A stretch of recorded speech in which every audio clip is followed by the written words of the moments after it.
Friends, आप सभी का हमारे चैनल करंट इश्यू पर स्वागत है। दोस्तों, मॉक टेस्ट को लेकर आपके लिए एक ऑफिशियल नोटिस आपकी 14 तारीख को अर्थात कल की डेट में ऑफिशियल नोटिस जारी की गई है।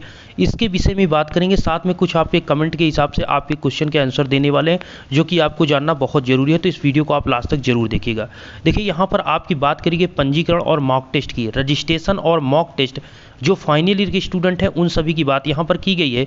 और आप सभी को पता है कि जो सेकंड सेमेस्टर या फोर्थ सेमेस्टर के हैं या फिर अदर स्टूडेंट हैं, इन सभी स्टूडेंट के सभी के मॉक टेस्ट का एग्जाम का मतलब जो आपका मॉक टेस्ट है उसके डेट को मेंशन ऑलरेडी बता दिया गया है, मेंशन कर दिया गया है। देखिए, अगर आप first year second year final किसी भी ईयर के हैं तो इस वीडियो को आपको जानना बेहद जरूरी है, क्योंकि इसी के आधार पर ऐसे भी आपके भी मॉक टेस्ट और आपके पंजीकरण जो रजिस्ट्रेशन है आपका होगा। तो एक एक पॉइंट को समझिएगा। और आपके जैसे क्वेश्चन ये हैं दोस्त कि जो आपका पेपर्स होगा हिंदी और इंग्लिश में होगा या हिंदी केवल होगा या इंग्लिश केवल होगा, ये भी बहुत बड़ा एक क्वेश्चन आपका है। ठीक है, कुछ स्टूडेंट के यहाँ पर मतलब कि उसमें यूजर आई डी या पासवर्ड फिलअप करने पर एरर बता रहा है, जैसा कि आप देख सकते हैं कि यूजर जो आपका यूराइस पोर्टल है वहाँ पर एरर शो कर रहा है। तो ये थोड़े छोटे इशू हैं, इसको भी देखना पड़ेगा। तो मैं यहाँ पर ये मेंशन करना चाहूँगा, पहले ये पॉइंट यहाँ पर इंपॉर्टेंट है कि इसमें जो ऑफिशियल नोटिस आई है इसके बारे में थोड़ा मेंशन कर देते हैं, फिर उसके बाद आपके कमेंट की बात करते हैं। सुनिएगा, इसमें दोस्त ये है कि आप सभी की जो ऑनलाइन परीक्षा के माध्यम से दिशा निर्देश जारी किए गए हैं उसकी एक समय सारणी सारी चीज़ें जारी की गई हैं, जिसमें आपका पंजीकरण, रजिस्ट्रेशन और मॉक टेस्ट होना है। मैंने पिछले वीडियो में आपको बता दिया था, अगर आपने इस वीडियो को नहीं देखा तो डिस्क्रिप्शन में लिंक मिल जाएगा, उस वीडियो को आप जरूर देख लीजिए, जिसमें हमने स्टेप बाय स्टेप बताया कि मॉक टेस्ट कैसा आपका होना है। ठीक है, तो इस वीडियो को आप जरूर देख लीजिएगा। सेमेस्टर की अगर हम बात करें, केवल फाइनल ईयर और इंडस्ट्रियल सेफ्टी की परीक्षा आवेदन फॉर्म भरने की प्रक्रिया पूर्ण किए हुए छात्र छात्राओं का पंजीकरण और मॉक टेस्ट ऑनलाइन परीक्षा हेतु upbtexam.in लिंक पर किया जाएगा। अर्थात आप सभी को पता है, हमने पिछली वीडियो में भी आपको दिखाया था, जैसा कि स्क्रीन पर आप देख सकते हैं, जब आप यूराइस पोर्टल ओपन करेंगे और वहां पर आप एग्जाम टाइम टेबल पर क्लिक करेंगे तो आपको एक इंपॉर्टेंट नोटिस अभी आज की डेट में या कल की डेट में या 14 तारीख को ही जारी कर दी गई थी। एक स्टूडेंट ने इसे भेजा है कि मॉक टेस्ट 16 अगस्त 2021 से शुरू होगा, इसको लेकर ये बताया गया। इसमें सबसे इंपॉर्टेंट ये है कि आपका यूराइस जो यूजर नेम है वही आपका यूराइस आईडी है, और आपका जो यूजर नेम है वही आपको आईडी पर आपको फिलअप करना है, और जो पासवर्ड है ये यहाँ पर आपको मैंने प्राइवेसी के लिए छिपा दिया, ये चीज़ आप समझ सकते हैं। तो यूजर नेम जो आपका है वो आपका इनरोलमेंट नंबर को ही रखा गया है। ठीक है, सारी चीज़ें पता है आपको। पासवर्ड जो है ये इस साइड आपको देखने को मिलेगा, आपका दिख रहा होगा। ठीक है, यूआरएल जो है यहाँ पर आप देख सकते हैं, इसी पर जब क्लिक करेंगे ऑनलाइन एग्जामिनेशन लिंक, तो इस पर क्लिक करने पर आगे के प्रोसेस में आप मॉक टेस्ट दे पाएंगे, अर्थात पहले रजिस्ट्रेशन होगा फिर मॉक टेस्ट होगा। ये सारी चीज़ें आपको ही करना है। ठीक है, इस चीज़ का ध्यान रहे। और आपका ये सारी चीज़ें मैंने ऑलरेडी आपको बता दी है, तो प्लीज़ इस वीडियो को देख लीजिएगा, जिससे आपको पेपर्स में कोई दिक्कत ना हो। और फिर से कह रहा हूँ, मॉक टेस्ट देना अनिवार्य है, इस चीज़ का आपको ध्यान रहे, अन्यथा एग्जाम में आप नहीं बैठ पाएंगे। देखिए दोस्त, वही जैसे हमने आपको अभी बताया कि आपको यहाँ पर क्या करना है कि आपको जब आप उस पर क्लिक करेंगे तो मतलब आप यूराइस पोर्टल अपना ओपन करेंगे और चीज़ों को देखेंगे, तो यहाँ पर छात्र छात्राओं के सहूलियत के लिए यूजर नेम जो है वही आपका जो इनरोलमेंट नंबर है वही आपका यूजर नेम है।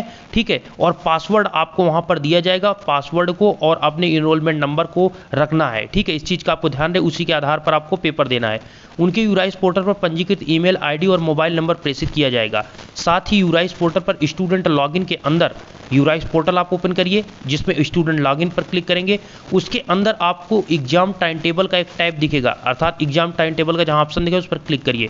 जैसे ही आप क्लिक करेंगे उसमें संबंधित छात्र छात्रा का यूजर नेम आपको दिखेगा, पासवर्ड और आपके ऑनलाइन एग्जाम का एक लिंक, अर्थात जहां पर मैंने अभी आपको जस्ट दिखाया था, नीचे आपको एक लिंक दिखा था, उस पर जब क्लिक करेंगे तो वहीं से आप रजिस्ट्रेशन अर्थात अपना रजिस्ट्रेशन और मॉक टेस्ट दे पाएंगे। और इसी प्रकार आपको एग्जाम भी देना होगा। मॉक टेस्ट इसीलिए कराया जा रहा है जिससे आप एग्जाम में क्या कैसे करना है वो आपको। और एक आपका बहुत बड़ा क्वेश्चन है कि मॉक टेस्ट में क्या दिया जाएगा, अर्थात ऐसा कौन से क्वेश्चन रहेंगे मॉक टेस्ट में, ये भी आपका क्वेश्चन है। प्लीज़ मैं आपको बताना चाहूँगा, बस आपको थोड़ा वेट करना है। यहाँ पर यह है दोस्त कि जब आपको पासवर्ड और यूजर नेम जो आपको मिलेगा उसके बाद क्या करना है कि पंजीकरण और मॉक टेस्ट की परीक्षा में सम्मिलित होना है। एग्जाम शेड्यूल की सूचना उपलब्ध करा दी गई है, जैसा कि आप सभी को पता है। सभी छात्र छात्राओं की हेतु पंजीकरण एवं मॉक टेस्ट का लिंक दिनांक 17 की रात 12 बजे तक ही आपके लिए चलेगा। किंतु यदि किसी, यहाँ पर देखिए, किसी छात्र छात्रा को पंजीकरण या मॉक टेस्ट के दौरान तकनीकी समस्या का निराकरण करना है तो हेल्पलाइन नंबर आपको जो काम करेगा वो सुबह 10 बजे से शाम 6 बजे तक चालू रहेगा, और किसी प्रकार की समस्या आने पर इस पर आप ईमेल भी कर सकते हैं। अभी मैं आपको एक नंबर भी बताने वाला हूँ, साथ में आपको प्रोक्टर से कैसे बातें करना है वो भी आपको मैं देने वाला हूँ, तो प्लीज़ वीडियो को पूरा देख सकते हैं। सुनिएगा, अब यहाँ पर यह है दोस्तों कि अपने संस्थान में अपने समस्त छात्र छात्राओं को अनिवार्य रूप से ये आपके प्रिंसिपल सर को कहा जा रहा है कि सूचित करें, जिससे आपकी संस्था में अधीनस्थ समस्त जो सेमेस्टर सिस्टम के केवल अंतिम वर्ष के जो छात्र हैं, ठीक है, उनके लिए फाइनल ईयर जिनका अभी मॉक टेस्ट होना है, इंडस्ट्रियल सेफ्टी के समस्त छात्र छात्राओं ने पंजीकरण और मॉक टेस्ट के लिए 17 के सायं 6 बजे तक अनिवार्य रूप से पूर्ण कर लेना है, और साथ में कार्यरत विषय अध्यापक कक्षा अध्यापक को निर्देशित करते हुए मॉनिटरिंग करना सुनिश्चित करेंगे, अन्यथा किसी भी स्थिति में इसका समस्त उत्तरदायित्व संबंधित छात्र छात्रा और संस्था होगा। मतलब आप होंगे या आपका, मतलब दोनों लोग होंगे, आप होंगे या आपके क्या होंगे, कॉलेज के प्रधानाचार्य प्रिंसिपल सर, दोनों लोग इसके उत्तरदायित्व होंगे। अगर आप वहाँ फाइनली मॉक टेस्ट नहीं दे पाते हैं, एग्जाम नहीं दे पाते हैं, तो उसका उत्तरदायित्व आप होंगे और आपके कॉलेज के प्रधानाचार्य सर होंगे, क्योंकि आपको जो बताया गया है उसके दिशा निर्देश को फॉलो करना पड़ेगा। अब दूसरा पॉइंट ये आता है कि आपका एग्जाम कैसे होगा, ये सुन लीजिए। देखिए, एग्जाम तो दूसरी बात है, मॉक टेस्ट एक क्वेश्चन एक स्टूडेंट का था। देखिए दोस्तों, मॉक टेस्ट में कुछ नहीं दिया जा रहा है। मॉक टेस्ट में जैसे कि मान लीजिए आपका 25 क्वेश्चन है, जैसे फाइनल ईयर की बात करें तो फाइनल ईयर के कितने 50 क्वेश्चन है, तो फाइनल ईयर के जो 50 क्वेश्चन हैं उनके 50 क्वेश्चन उसमें कुछ भी दे सकते हैं, मैथमेटिक्स से 10th की दे सकते हैं, रीजनिंग दे सकते हैं, इंग्लिश दे सकते हैं। मॉक टेस्ट मतलब कि आपको 50 क्वेश्चन ऐसे दे दिए जाएंगे, उसको सही गलत आप कुछ भी कर दीजिए, उसमें कोई दिक्कत नहीं। मेन तो आपको एग्जाम पेपर में सही करना है, ठीक है, जो आपके 50 क्वेश्चन आपके सब्जेक्ट के आएंगे। मॉक टेस्ट में ऐसे ही 50 क्वेश्चन दे दिए जाएंगे, ठीक है, उसको आप कोई ऑप्शन चूज करके बस आपको एक प्रोसेस बताया जाता है कि इतने क्वेश्चन होंगे, इसको ऐसे टिक करना होगा, नेक्स्ट करना होगा। इंड टेस्ट पर तभी क्लिक करिएगा, जो लास्ट पॉइंट होता है, जब आपका लगे कि मैंने सभी क्वेश्चन कर लिया है तभी इंड टेस्ट पर करिएगा। इंड टेस्ट पर नहीं क्लिक करिएगा बीच में, अन्यथा वो आपका फाइनली सबमिट हो जाएगा। इस चीज़ का आपको ध्यान रहे, ठीक है, प्लीज़ इस चीज़ की ध्यान रहे। नेक्स्ट करते जाना, जब लगे मेरा पूरा क्वेश्चन हो चुका है तब इंड टेस्ट पर क्लिक करेंगे, तो फाइनली एक बार आपसे हामी, मतलब एक बार आपसे और मांगेगा आदेश, जैसे ही आप हाँ सबमिट बिल्कुल कर सकते हैं, उस पर क्लिक करेंगे तो आपका सबमिट हो जाएगा। दूसरा ये क्वेश्चन है दोस्तों, क्वेश्चन हिंदी में आएंगे, इंग्लिश में, तो मैं आपकी जानकारी के लिए बता दूं, आपका क्वेश्चन हिंदी और इंग्लिश दोनों में रहेगा। हिंदी और इंग्लिश दोनों में आपका क्वेश्चन रहेगा। आप जैसे भी समझ सकते हैं, अर्थात इंग्लिश आपको अच्छा लगता है तो इंग्लिश में आप पेपर दे सकते हैं, हिंदी में दे सकते हैं, क्योंकि आपको पता है Hindi CBSE board, UP board सभी छात्र स्टडी कर रहे हैं, और बहुत से यूपी बोर्ड के स्टूडेंट भी इंग्लिश को प्रेफर करते हैं, तो उनको यहाँ पर इंग्लिश और हिंदी दोनों देना होगा, ठीक है। तो आपको ध्यान रहे, पेपर आपको दोनों मतलब हिंदी इंग्लिश में दोनों में आएंगे, क्योंकि जो आपका कह सकते हैं कि डिप्लोमा है वो हिंदी के बेस पर ही आप सभी की स्टडी होती है, ये आपको पता है, ठीक है। बुक्स भी है हिंदी में, मैक्सिमम सभी यूज होती हैं।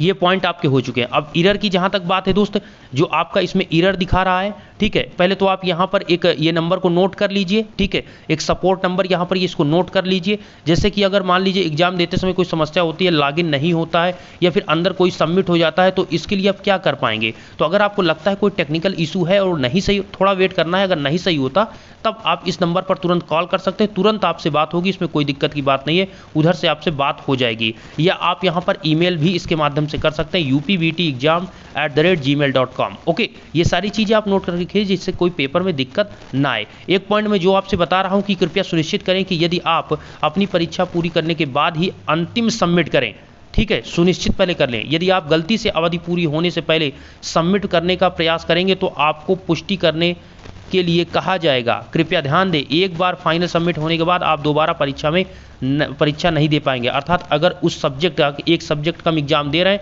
ठीक है, मान लीजिए हम यहाँ पर कह सकते हैं यूटिलाइजेशन की, हम यूडब्ल्यू की सब्जेक्ट का एक दे रहे हैं जो कि इलेक्ट्रिकल का है, ठीक है, अगर एग्जाम दे रहे हैं और हमने ये देखा कि यहाँ पर एक नेक्स्ट का ऑप्शन रहेगा, नेक्स्ट करेंगे, इधर फाइनल सबमिट इंड का ऑप्शन रहेगा, उस पर इंड पर क्लिक करके फाइनल सबमिट कर दिया, अब हमारा पूरा टाइम नहीं हुआ, तो इस अवस्था में आपका क्या होगा कि इस अवस्था में वो फाइनली सबमिट हो जाएगा, तो दोबारा से उस सब्जेक्ट का पेपर नहीं दे पाएंगे, क्योंकि वो समझ चुका है कि आप पेपर को दे चुके हैं, ठीक है।